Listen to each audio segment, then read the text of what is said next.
Alors les amis, c'est un plaisir de vous retrouver encore une nouvelle fois aujourd'hui. Sentez-vous saluer. Aujourd'hui, c'est un jour particulier parce que la Russie a décidé de frapper correctement et copieusement sur les États-Unis d'Amérique et ses alliés. Alors je vous prie de prendre le temps et de regarder cette sortie de M. Sergei Lavrov, le ministre des Affaires étrangères russe.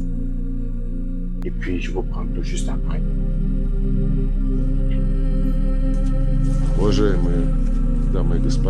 Mesdames et messieurs, Votre Excellence, aujourd'hui, les fondements mêmes de l'ordre juridique international, la stabilité stratégique et le système de politique mondiale centré sur l'ONU sont mis à l'épreuve. Il est impossible de résoudre les conflits croissants sans comprendre leurs causes profondes et sans restaurer la foi en notre capacité à unir nos efforts pour le bien commun et la justice pour tous. Soyons francs, tous les États représentés dans cette salle ne reconnaissent pas le principe clé de la Charte des Nations Unies, l'égalité souveraine de tous les États. Les États-Unis ont depuis longtemps proclamé par la voix de leur président leur propre exceptionnalisme. Cela concerne l'attitude de Washington envers ses alliés, auxquels ils exigent une obéissance inconditionnelle, même au détriment de leurs intérêts nationaux.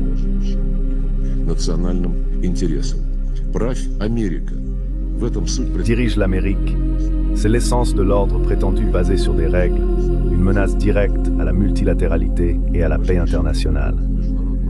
Les composants les plus importants du droit international, la Charte des Nations Unies et les décisions de notre Conseil, sont interprétés de manière perverse et sélective par l'Occident collectif en fonction des directives reçues de la Maison-Blanche. Et de nombreuses résolutions du Conseil de sécurité sont tout simplement ignorées.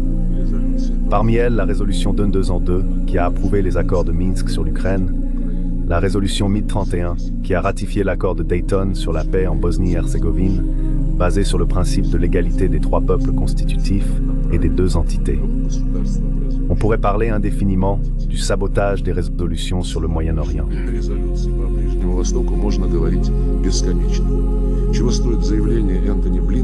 Que vaut la déclaration d'Anthony Blinken dans une interview à CNN en février 2021 en réponse à une question sur la décision de l'administration américaine précédente de reconnaître l'appartenance des hauteurs du Golan syrien à Israël? Si quelqu'un ne s'en souvient pas, je vais rafraîchir votre mémoire. En réponse à cette question, le secrétaire d'État a déclaré « Si l'on met de côté la question de la légalité, d'un point de vue pratique, le Golan est très important pour assurer la sécurité d'Israël. » Fin de citation. Cela alors que la résolution 487 que personne n'a annulée qualifie l'annexion des hauteurs du Golan par Israël d'illégale. Mais selon ces mêmes règles, il faut, je cite Anthony Blinken, mettre de côté la question de la légalité.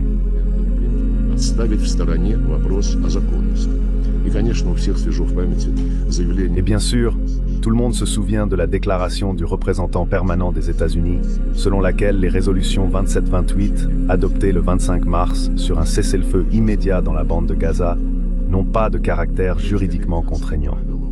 Autrement dit, les règles américaines sont plus importantes que l'article 25 de la Charte des Nations Unies.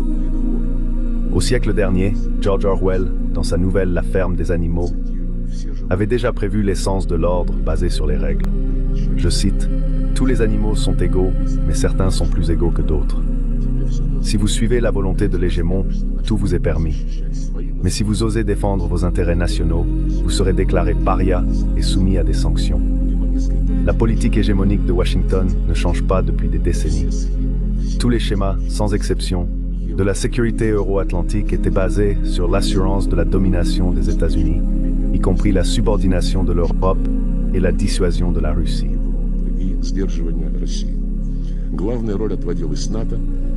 Le rôle principal était attribué à l'OTAN, qui a finalement pris le dessus sur l'Union européenne créée pour les Européens, privatisant sans vergogne les structures de l'OSCE en violation flagrante de l'acte final d'Helsinki.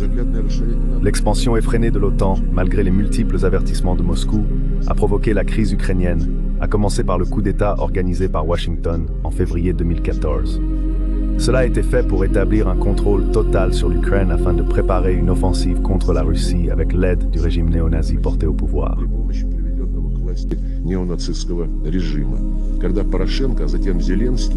Lorsque Poroshenko puis Zelensky menaient une guerre contre leurs propres citoyens dans le Donbass, ils détruisaient légalement l'éducation russe, la culture russe, les médias russes et en général la langue russe, et interdisaient l'Église orthodoxe ukrainienne.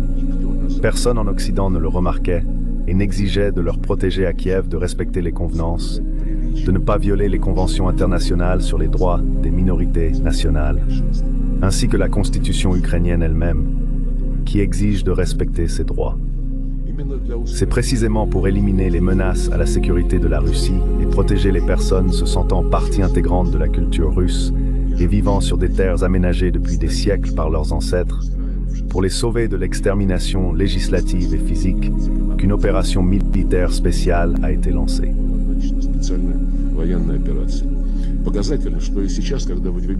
Il est révélateur que même maintenant, alors que de nombreuses initiatives pour le règlement ukrainien sont proposées, peu de gens se souviennent des violations des droits de l'homme et des minorités nationales par Kiev. Rien de tout cela n'est inclus dans les initiatives mentionnées. Ce n'est que récemment que dans les documents de l'Union européenne concernant le début des négociations d'adhésion de l'Ukraine, une exigence correspondante a été formulée, principalement grâce à la position de principe et persistante de la Hongrie.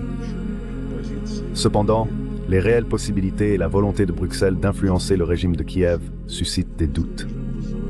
Nous appelons tous ceux qui manifestent un intérêt sincère pour surmonter la crise en Ukraine à prendre en compte dans toutes leurs propositions le problème clé des droits des minorités nationales. Tout le monde sans exception. Son silence dévalue les initiatives pacifiques et la politique russe de Zelensky reçoit en fait une approbation. Il est caractéristique qu'en 2014, Zelensky ait déclaré, je cite, « Si dans l'est de l'Ukraine et en Crimée, les gens veulent parler russe, laissez-les tranquilles. Donnez-leur le droit de parler russe sur une base légale. La langue ne divisera jamais notre pays natal. » Depuis lors, Washington l'a rééduqué avec succès. Et déjà en 2021, Zelensky, dans l'une de ses interviews, exigeait de ceux qui se sentent liés à la culture russe de partir en Russie pour l'avenir de leurs enfants et petits-enfants.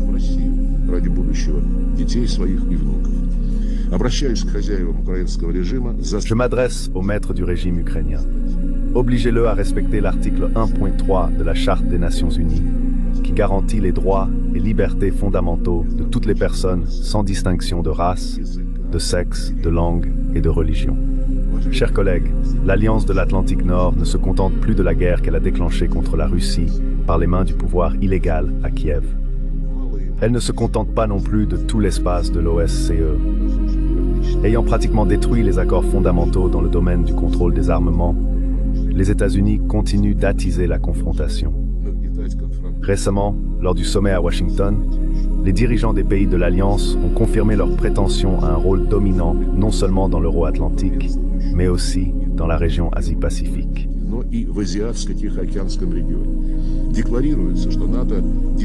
Il est déclaré que l'OTAN continue de se concentrer sur la tâche de protection du territoire et de ses membres. Mais pour cela, il est nécessaire d'étendre la domination de l'Alliance à tout le continent eurasiatique et aux zones maritimes adjacentes. L'infrastructure militaire de l'OTAN avance dans la région du Pacifique, dans le but de saper l'architecture centrée sur l'Asie, qui a été construite pendant des décennies sur des principes d'égalité, de prise en compte des intérêts mutuels et de consensus. Au lieu des mécanismes inclusifs créés au fil des décennies, les États-Unis et leurs alliés forment des blocs fermés et conflictuels sous leur contrôle, comme l'AUKUS et d'autres quadrilatères et trilatères. Récemment, la sous-secrétaire à la défense des États-Unis, Kathleen Hicks, a déclaré que les États-Unis et leurs alliés devaient se préparer à des guerres prolongées, non seulement en Europe.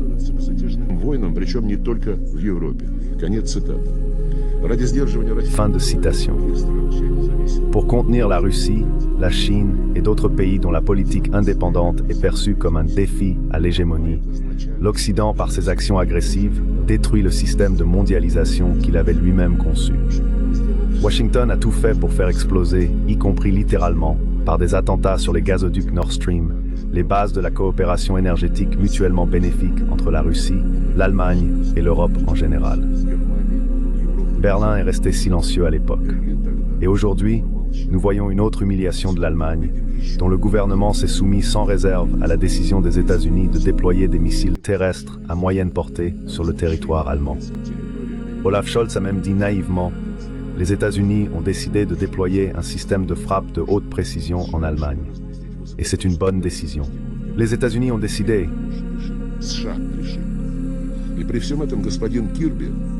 Et malgré tout cela, M. Kirby, coordinateur des questions médiatiques à Washington, déclare au nom du président des États-Unis, je cite, « Nous ne cherchons pas à déclencher la Troisième Guerre mondiale.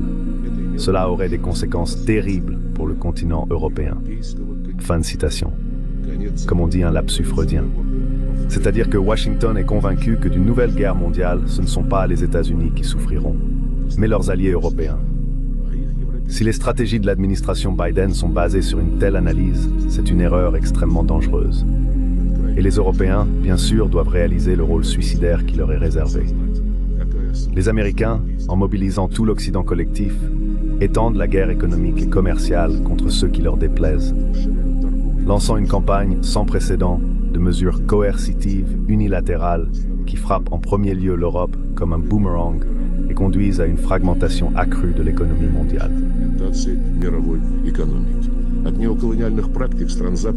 Les pratiques néocoloniales des pays occidentaux nuisent aux pays du Sud global en Asie, en Afrique et en Amérique latine. Les sanctions illégales, les nombreuses mesures protectionnistes et les restrictions à l'accès aux technologies contredisent directement le véritable multilatéralisme et créent de sérieux obstacles à la réalisation des objectifs de l'agenda de développement de l'ONU. Où sont tous ces attributs du marché libre auxquels les États-Unis et leurs alliés ont habitué tout le monde pendant tant d'années? L'économie de marché, la concurrence loyale, l'inviolabilité de la propriété, la présomption d'innocence, la liberté de circulation des personnes, des biens, des capitaux et des services. Tout cela est aujourd'hui relégué aux oubliettes. La géopolitique a enterré les lois du marché autrefois sacrées pour l'Occident.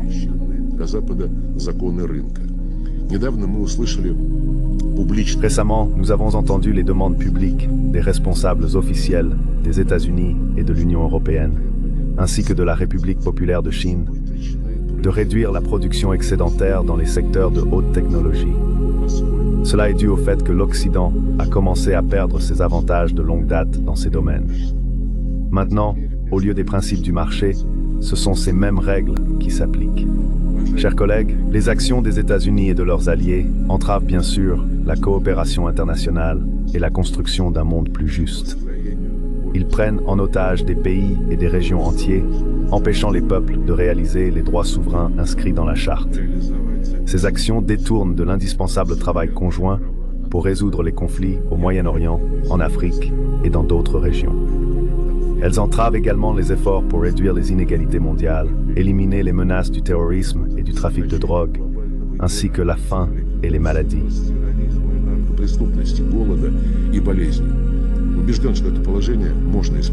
Je suis convaincu que cette situation peut être corrigée, bien sûr, avec de la bonne volonté.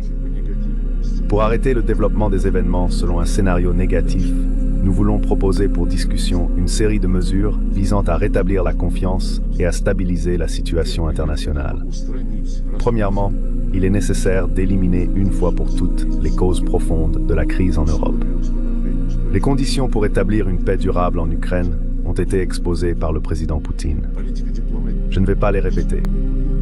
Le règlement politico-diplomatique doit être accompagné de mesures concrètes pour éliminer les menaces à la Fédération de Russie provenant de la direction euro-atlantique occidentale. Lors de la négociation de garanties et d'accords mutuels, il faudra tenir compte des nouvelles réalités géostratégiques sur le continent eurasiatique, où se forme une architecture continentale commune véritablement égale et indivisible.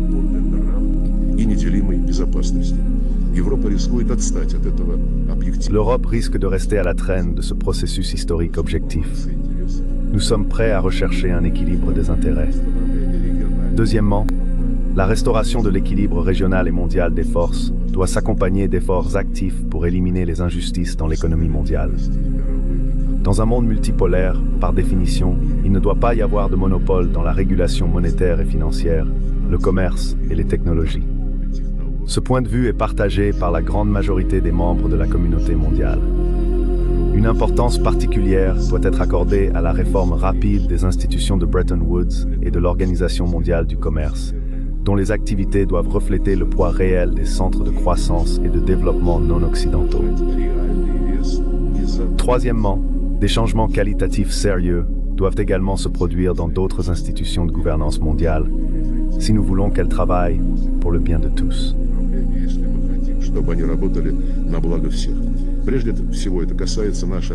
Tout d'abord, cela concerne notre organisation, qui jusqu'à présent, malgré tout, incarne le multilatéralisme, possède une légitimité unique et universelle et une compétence largement reconnue.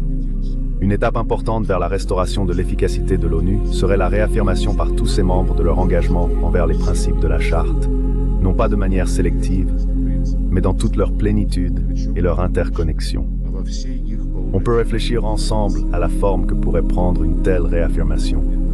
Un grand travail est réalisé par les groupes d'amis en défense de la Charte de l'ONU, formés à l'initiative du Venezuela. Nous invitons tous les pays qui croient encore en la primauté du droit international à se joindre à leur travail.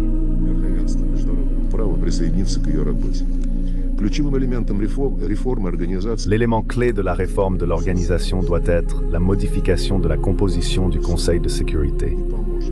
Cependant, cela ne suffira pas à assurer un travail productif s'il n'y a pas un accord de base sur les méthodes de travail entre les membres permanents. Néanmoins, cette considération n'annule pas la nécessité d'éliminer les déséquilibres géographiques et géopolitiques au sein du Conseil de sécurité, où les pays de l'Occident collectif sont aujourd'hui clairement surreprésentés. Une étape depuis longtemps attendue est d'atteindre un consensus aussi large que possible sur les paramètres spécifiques de la réforme, visant à renforcer la représentation de l'Asie, de l'Afrique et de l'Amérique latine. Des changements dans la politique de recrutement du secrétariat sont également nécessaires pour éliminer la domination des citoyens et des sujets des pays occidentaux dans les structures administratives de l'organisation.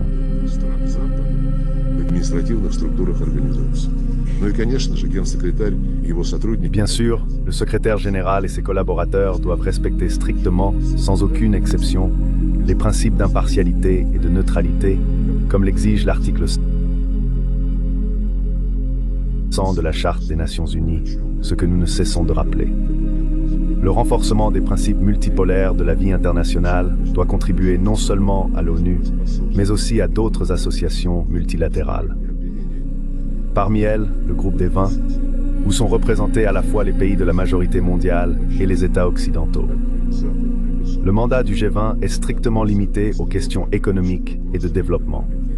Il est donc important que le dialogue substantiel sur cette plateforme soit exempt de tentatives opportunistes d'introduire des sujets géopolitiques. Sinon, nous compromettrons cette plateforme utile.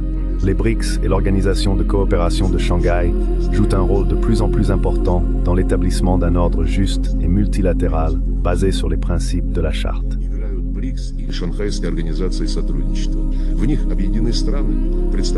Elle regroupe des pays représentant différentes régions et civilisations, coopérant sur la base de l'égalité, du respect mutuel, du consensus et des compromis mutuellement acceptables. C'est ce que j'appellerais le standard d'or de l'interaction multilatérale impliquant les grandes puissances. Alors mon frère, je te remercie d'être arrivé jusqu'ici. Dis-moi également ce que tu en penses en commentaire. Surtout mon frère, like, commente et partage si ça t'a plu. Je te suis gré d'être passé par ici. Sur ce, je te prie. Je suis. Passe un excellent jour. Merci. Ciao.